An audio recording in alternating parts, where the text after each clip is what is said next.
नमस्कार दोस्तों, हमारे चैनल पर आपका स्वागत है। आशा करता हूँ आप सभी लोग माता पिता के आशीर्वाद से स्वस्थ होंगे, मस्त होंगे। आज मैं आप लोगों को बताना चाहता हूँ कि होली का त्योहार क्यों मनाया जाता है। एक बार होता क्या है कि हिरण्याकश्यप के पुत्र प्रहलाद की माता का नाम था कयादु, जो विष्णु भगवान की अनन्य भक्त थी।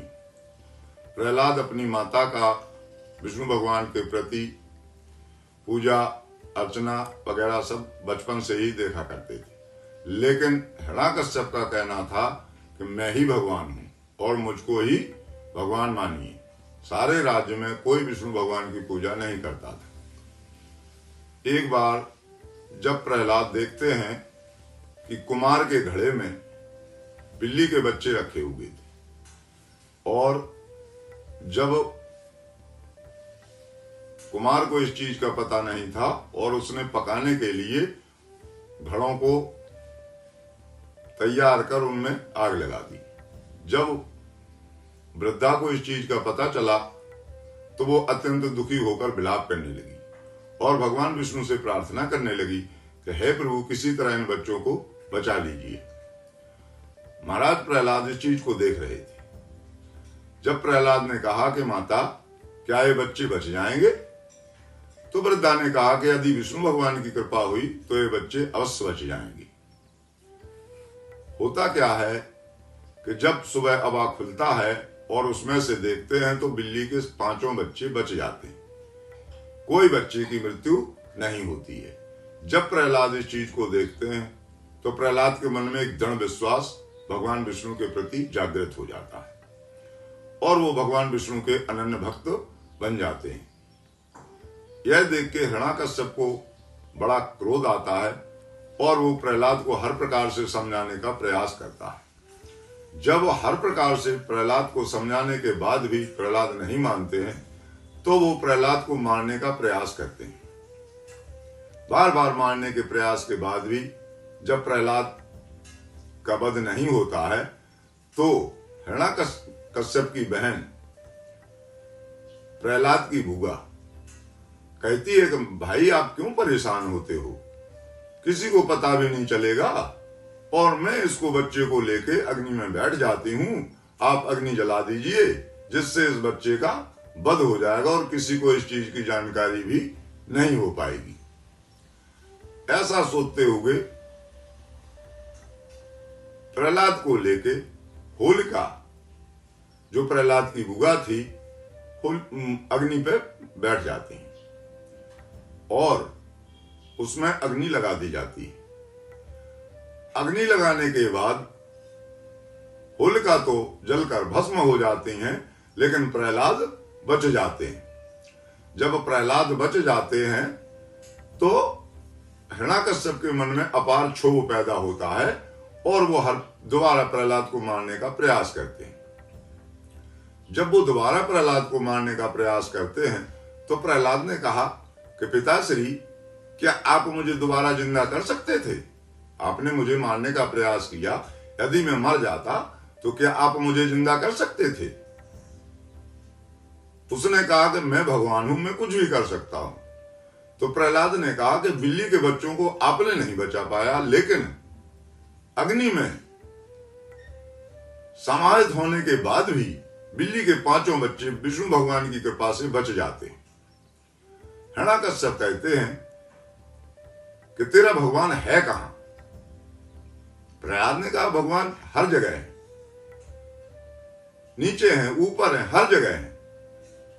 प्रहलाद हिरण्याकश्यप को वरदान था कि उसको कोई मार नहीं सकता है।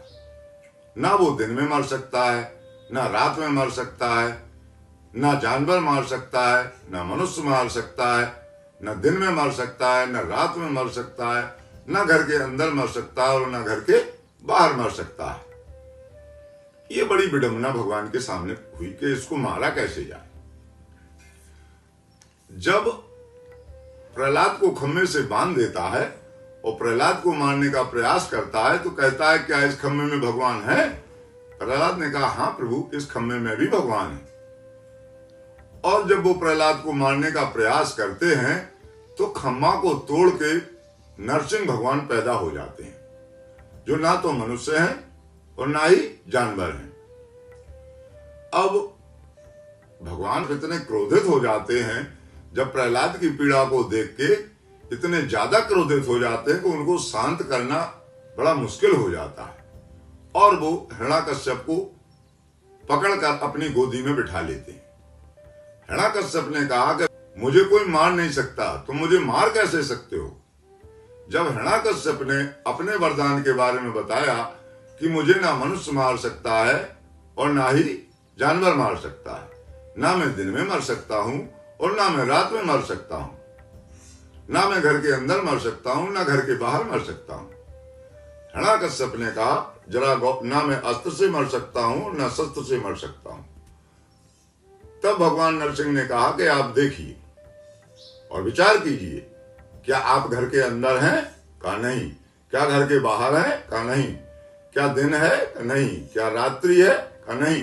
क्या मैं मनुष्य हूं? कहा नहीं। क्या मैं जानवर हूं? कहा नहीं। क्या मेरे हाथों में अस्त्र है? नहीं। क्या शस्त्र है? नहीं। और नरसिंह भगवान ने अपने हाथों से, अपने नाखूनों से शाम के वक्त बीच देरी पे बैठ के हिरण्याकश्यप को अपनी गोदी में रख के, ना जमीन में और ना आसमान में, और अपने नाखूनों से हिरण्याकश्यप के सीना को चीर दिया और हिरण्याकश्यप का वध कर दिया। जब हिरण्याकश्यप का वध हो जाता है तो भगवान नरसिंह इतने ज्यादा क्रोधित हैं कि उनको शांत करना असंभव हो जाता है। सारे देवता घबरा जाते हैं और सृष्टि में भूचाल आ जाता है। तब सभी देवता महाराज प्रहलाद से विनती करते हैं कि अब आप ही किसी तरीके से इनको शांत कर सकते हैं। नरसिंह भगवान के क्रोध को शांत करना किसी के बस में नहीं रह गया है। तब महाराज प्रहलाद हाथ जोड़कर प्रभु से प्रार्थना करते हैं कि हे प्रभु, अब आप शांत हो जाइए और मेरे पिता को गति दीजिए। इस प्रकार से होलिका दहन की पूरी कहानी आप लोगों के सामने मैंने विस्तार से वर्णित की है। जो भी मेरी समझ में आया है मैंने आप लोगों के सामने रखा है। ये आप लोगों की समझ में आ गया होगा कि भगवान प्रहलाद को किस तरह से दृढ़ विश्वास हुआ था, और जब किसी को दृढ़ विश्वास हो जाता है तो कोई भी शक्ति उसको अपने रास्ते से डिगा नहीं सकती है, और वो जो चाहता है वो करने में सक्षम होता है, और भगवान स्वयं उसके सामने खड़े हो जाते हैं।